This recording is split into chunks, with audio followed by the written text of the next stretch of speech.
Hey guys, what's up? Welcome back to my YouTube channel. This is Fareen and you're watching my channel Fabi Fareen. I hope you guys are doing good. So am I.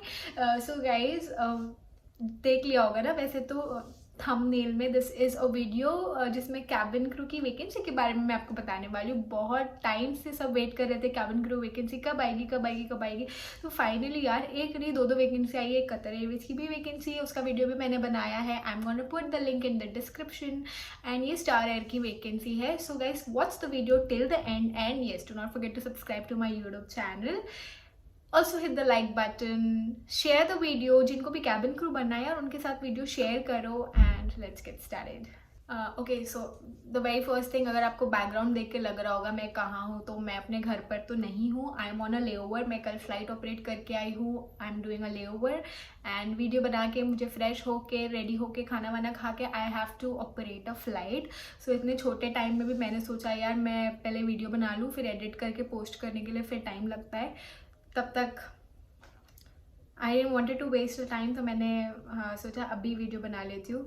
So I am making it for you guys. So please मेरी मेहनत को waste मत करना। अगर आप ये video देख रहे हो तो बहुत सारे लोग हैं जो मुझे मैसेज करते हैं वैकेंसीज़ के बारे में बताना, वैकेंसीज़ के बारे में बताना। तो दिस इज़ अ सोर्स जहाँ से मैं ट्राई कर रही हूँ कि आप लोग देखो एंड आप लोग अप्लाई करो, क्योंकि बहुत टाइम बाद यार बहुत टाइम बाद वैकेंसीज आई है। तो आपको ये अपॉर्चुनिटी मिस नहीं करना चाहिए। वी नेवर नो कि नेक्स्ट वैकेंसी कब आएगी कैबिन क्रू की। So let's get started. The best thing about this is guys, Star Air is an Indian airline and इनकी vacancies both boys and girls के लिए है। मोस्टली ऐसा होता है ना कि वैकेंसीज आती है, वहाँ पे मेंशन हुआ तो कि ओनली फीमेल्स या फिर मेल, ओनली मेल करके ऐसा तो नहीं आता, ओनली फीमेल्स ओनली फीमेल्स ऐसी आती है। बट येस ये वैकेंसी दोनों लड़कों के लिए एंड लड़कियों के लिए है। तो आप बेझिझक जाके अप्लाई कर सकते हो। तो आपको करना क्या है, आपको सबसे पहले अपना एकदम बढ़िया सा एकदम फर्स्ट क्लास सीवी बनाना है। ठीक है, रेज्यूमे बनाना है। तो आपने रेज्यूम बना के रेडी कर लिया। तो मैं आपके पास अभी सारे रिक्वायरमेंट्स पढ़ के बताती हूँ ताकि आप देखो कि रिक्वायरमेंट्स क्या है, एयरलाइन क्या चाहती है, आपका जॉब रोल क्या होने वाला है। If you meet the requirements you can go ahead and apply. So the first thing that you got to do is you have to go to their official website. starair.in is the official website. उसमें आपको careers में जाना है. Guys, if you don't know Star Air के बारे में, तो Star Air is an Indian airline जिनका network within India ही है as of now. तो you can just go to starair.in, उनके careers पे जाना है। वहाँ पे बहुत सारे जॉब रोल्स है, बहुत सारे लाइक ग्राउंड स्टाफ के बहुत सारे वैकेंसीज है। बट इस वीडियो में हम स्पेसिफिकली कैबिन क्रू की वैकेंसी डिस्कस करने वाले हैं। तो you will have to go and select the cabin crew job option. उसको आप सिलेक्ट करोगे तो you will get to see the requirements के एयरलाइन क्या क्या चाहती है अपने कैंडिडेट्स में। एंड आप उस हिसाब से you can proceed and apply. So the requirement says educational qualification a minimum of 10+2 from a recognized board of university. अगर आपने पहले भी किसी एयरलाइन के लिए अप्लाई करा होगा तो आपको ये पता होगा कि अगर आप इंडियन एयरलाइन के लिए अप्लाई कर रहे हो तो आपका मिनिमम क्वालिफिकेशन होना चाहिए 10+2 from a recognized board of university. So 10+2 मतलब आप 12th पास होने चाहिए. ठीक है, उसके बाद में आता है a minimum height of 155 centimetres and weight proportionate to BMI. Okay, so this is the best part. Minimum height आपकी होनी चाहिए 155 सेंटीमीटर्स, जो हमारी नॉर्मल हाइट होती है. ठीक है, आप अपनी हाइट चेक करवा लो. अगर आप 155 सेंटीमीटर्स है एंड अबाव है तो आप ये क्राइटेरिया भी फुलफिल करते हो. अनदर थिंग इज हाइट के हिसाब से आपका वेट होना चाहिए. गाइस, ये BMI plays a very important role. जब भी आप कैबिन क्रू बनने की डिसाइड करते हो ना, तो मेक श्योर आपका BMI एकदम एब्सोल्युटली नॉर्मल हो. तो आपकी हाइट के हिसाब से आपका वेट होना चाहिए. BMI has to be normal. Normal BMI किसे बोला जाता है? BMI if it is from 18 to 22, that means you are BMI is normal. You are not overweight, you are not underweight. अगर आपको नहीं पता है BMI कैसे कैलकुलेट करते हैं, उसका लिंक भी डिस्क्रिप्शन में डालूंगी, उसको आप जाके देख लो एंड आप खुद ही अपना BMI 2 मिनट में कैलकुलेट कर सकते हो. एंड उसके बाद में fluency and clarity of speech in both English and Hindi.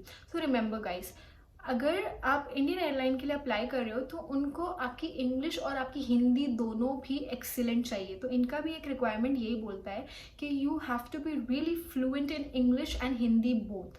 Because हम इंडियन एयरलाइन के लिए काम कर रहे हैं तो हमारे पैसेंजर्स है मोस्टली इंडियन हो गए, एंड ये एयरलाइन तो this is based out of India and इसके नेटवर्क्स भी विद इन इंडिया ही है।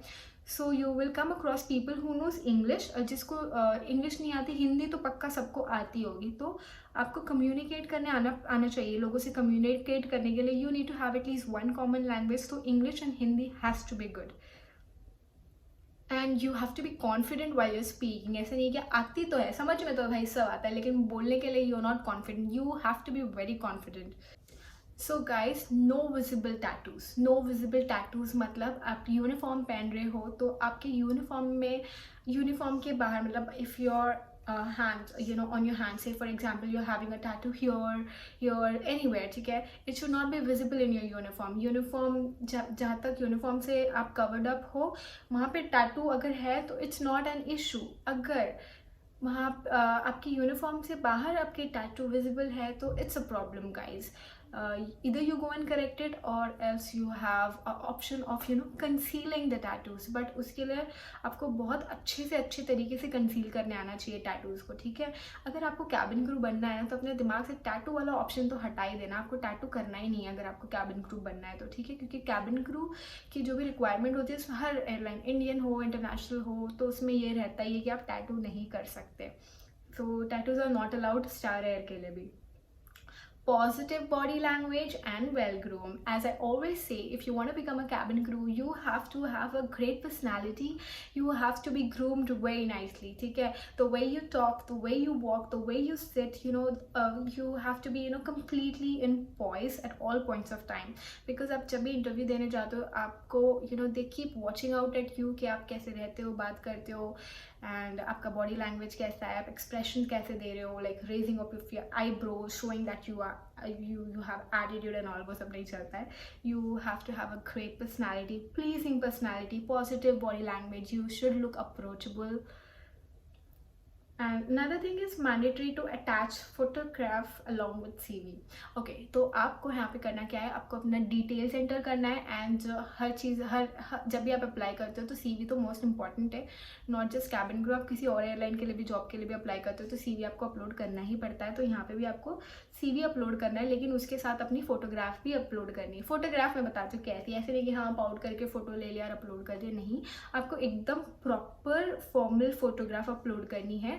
सो मेक श्योर अगर आपकी ऐसी फोटोग्राफ नहीं है, अगर लड़कियां अप्लाई कर रही है तो skirt, shirt and a blazer over it with a very nice makeup, बन या फिर पोनी टेल, ऐसे। अगर लड़के अप्लाई कर रहे हैं तो formal shoes and completely formally dressed photograph होनी चाहिए। आपको उसको CV के साथ अपलोड करना है।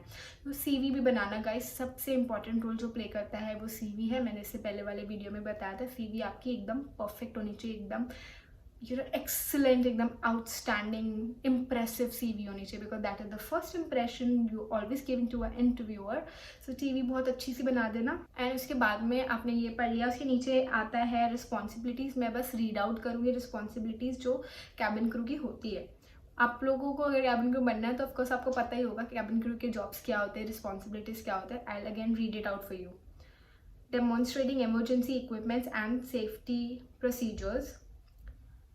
You do the safety demo. जब फ्लाइट टेक ऑफ होने से पहले आपको डेमो दिखाना पड़ता है, the oxygen mask, the seat belt, how are you suppose to do, the life jacket. So that is one thing.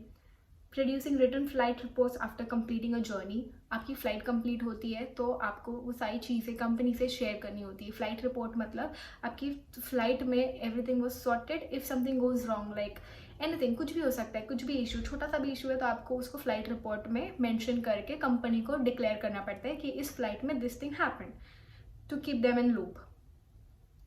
Greeting passengers as they board and exit the plane, that is boarding and deplaning करवानी पड़ती है of course.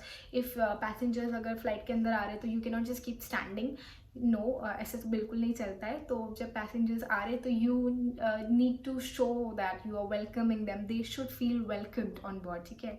So while डीप्लेनिंग, जब वो लोग flight से उतरते तभी उनको आपको थैंक यू बोलना होता है, have a great day, thank you for flying with us, you know these are the things जो you are suppose to do as a cabin attendant. And showing passengers to their seats and providing special attention to certain passengers such as the elderly or disabled passenger. So if there are first time flyers, अगर लोग first time fly कर रहे हैं तो उनको पता नहीं होता इनकी सीट कैसे कहाँ होती है, उनको boarding pass read करना नहीं आता होता है। तो you as a cabin crew, it's your responsibility to guide the passenger towards their seat. And if you have specially abled passengers like somebody on a wheelchair, somebody who cannot walk, or visually impaired passengers, अगर आपके ऐसे passengers हैं तो it is your responsibility कि आप उन passengers का special care करें, like you know you need to be there to help them out at any point of time. So this is a responsibility of a cabin crew. Serving meals and refreshment, food and beverage service is very common. This is the basic thing that a flight attendant is supposed to do. Checking the condition and provision of emergency equipments and information for passengers. So flight है, food and beverage service के अलावा जो बहुत important काम होता है flight attendant का वो ये होता है कि आप लोग यू नो एमरजेंसीज के लिए at every point of time आप रेडी हो। तो सेफ्टी एंड सिक्योरिटी को मेक श्योर करना कि everything is safe, everybody secured is your responsibility. So उसकी ट्रेनिंग तो आपको दी जाएगी, तो you have to do it. This is the most important role of the cabin crew. So guys ये आपकी रोल्स एंड रिस्पॉन्सिबिलिटीज़ थी जो I just went through.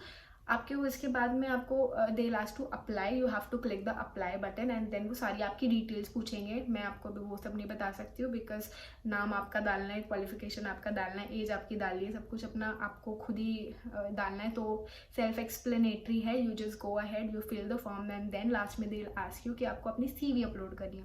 CV upload करना है, CV के साथ do not forget to upload your formal picture. जैसे मैंने बोला, do not forget to upload your formal picture. Formal मतलब it has to be formal, ठीक है। एंड देन सबमिट कर दो एंड देन फिंगर्स क्रॉस्ड, अल्लाह से दुआ करना कि you get a call, you know. And I just hope that all those who apply, who are willing to become a cabin crew, have been waiting since a very long time and अभी finally interviews आ रहे, तो I just hope कि maximum लोगों को job लग जाए। If you have any queries guys, you can put the queries in the comment box below, or else you can DM me on Instagram. I am again telling you, I would be more than happy to help you out with anything, okay? So let's hope to see you all in my next video. Stay safe, stay healthy, bye bye.